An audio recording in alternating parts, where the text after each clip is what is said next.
Great, thank you so much. So now we'll move to Mike Anderson, the state climatologist at the California Department of Water Resources.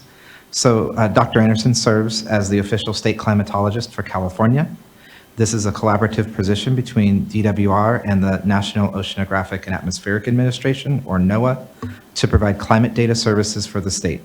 He also manages the state's atmospheric river research program and serves as a subject matter expert on climate for DWR and other state agencies. Mike. Thank you. All right, everybody. Maybe? All right. We'll run through a fantastic tale, and I promise to stay on time here.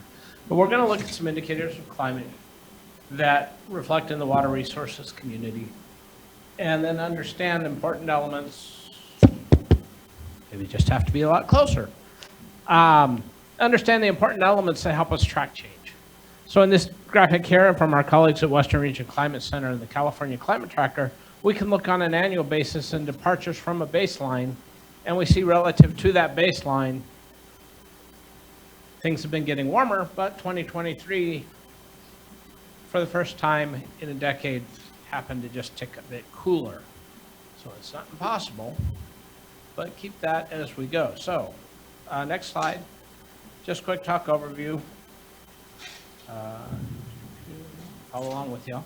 We'll talk about the narrative of climate change in California as it relates to water resources, look at some of the observations, and then talk about those space and time scales for tracking change, which are really important.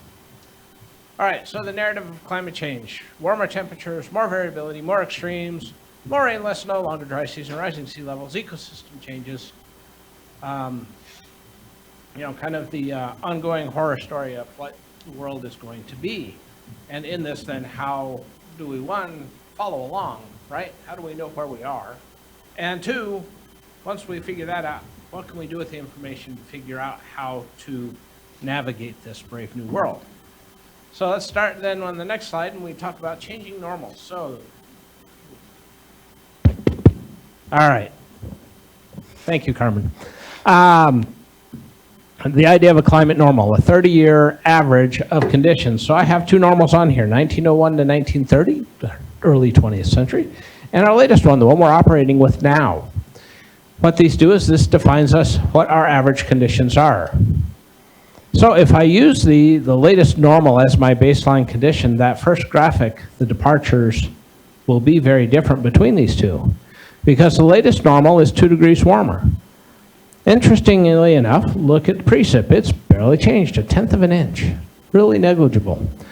But look at the relationships of the blue dots to the blue triangle and the orange squares to the orange triangle.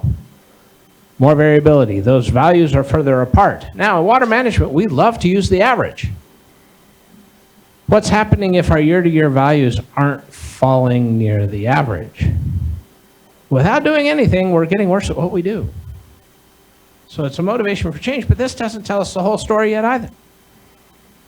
We look at the whole picture and we see the sampling strategy here, the 21st century relative to the whole period of record and the whole period of record average there with that yellow triangle. Our cold year last year, the really, really cold year, well, it turns out it's about what average is for the period of record.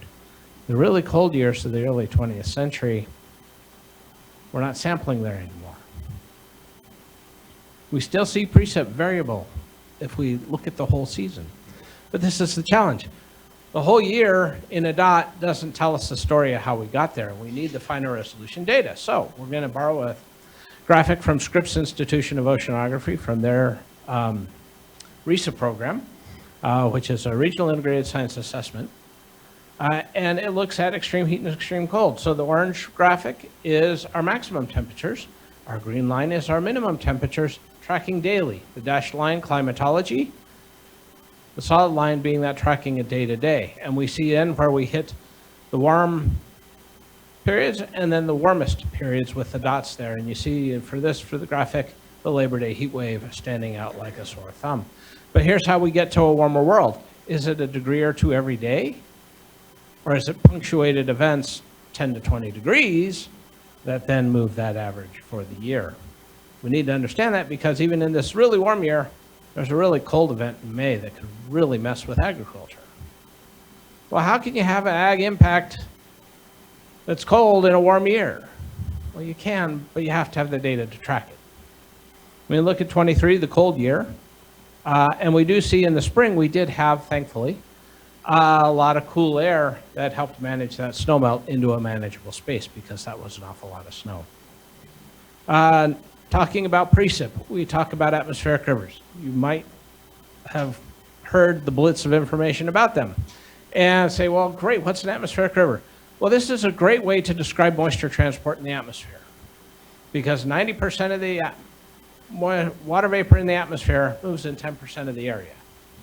And it's the interaction of that moisture transport with the high and low pressure systems, that the low pressures being our storms, that create the space for precip as it interacts with our topography. Our topography in California is just as important as what's going on in the atmosphere. And you have to have all three. And it's understanding the role of all three to understand the story of how we came to be. Now you see here in 23 and 22, and actually in 2022 we had more ARs along the West Coast. Fewer in California. We still had one exceptional event, the black arrow there, in each year. The one in October, yeah, it made an impact, but it's coming off a record dry point to that point. It still caused record-setting precip, but in the big picture didn't do nearly as much fun as the one that happened in December 27th, kicking off 9 atmospheric rivers and winter essentially in 3 weeks. In that 18-day period, we had 46% of our statewide annual precip show up, 86% of a seasonal snowpack show up. Normally that happens over a 3-month window. So understanding that timing, pace, and scale of events really matters. This is a vehicle to do that, which is really cool. The big ones make a difference. Understanding over the previous 3 years of that drought, we had, what do we have there? I think 8 of them. And then in 1 year, we grew 7.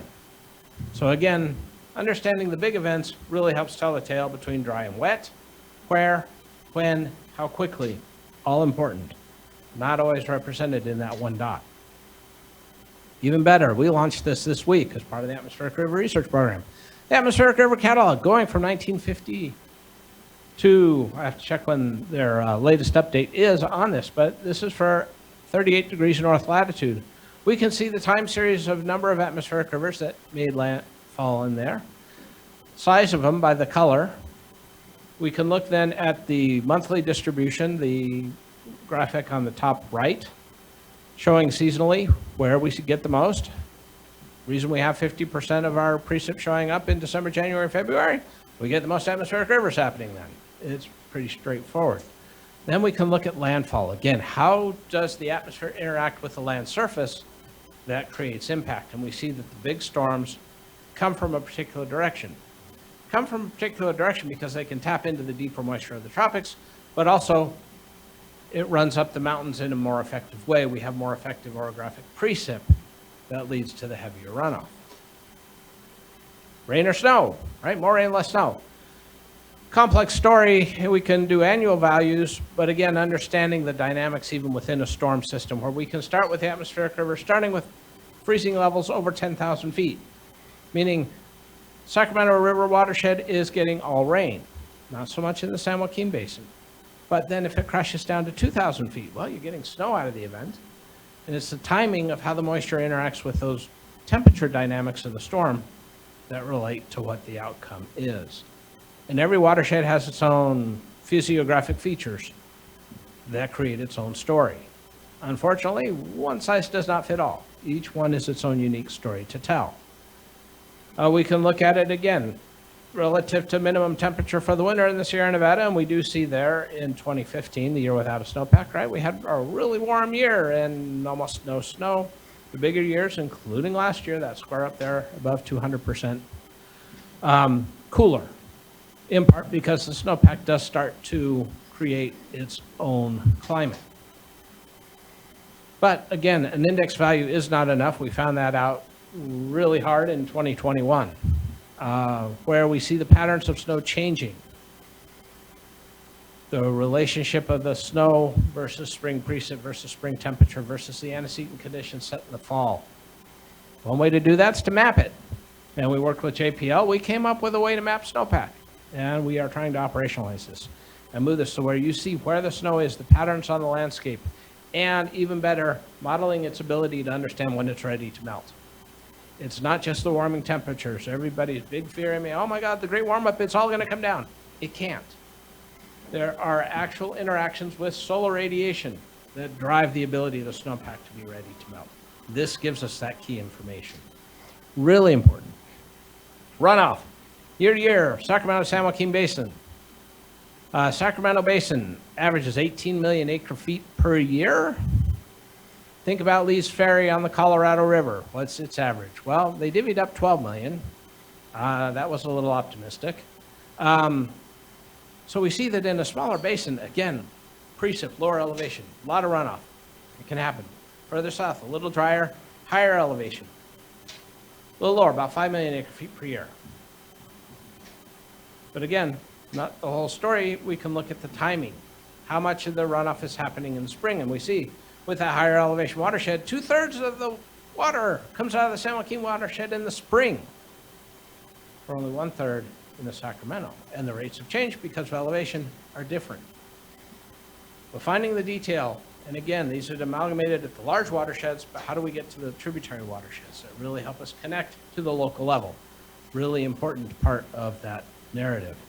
And finally, to finish up the race through all the things that drive our world, we look at sea level rise, temperature and volume effects. These are 3 spots on the open coast, San Diego, San Francisco, and then the odd one up at Crescent City. What happened there?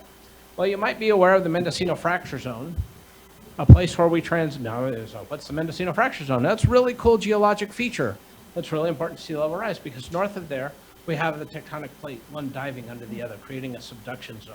Well, as it dives under, it's lifting the land surface up until it slips. So up there, they see sea level rise in these episodic step changes. Where south of there, we see more of the progression of change.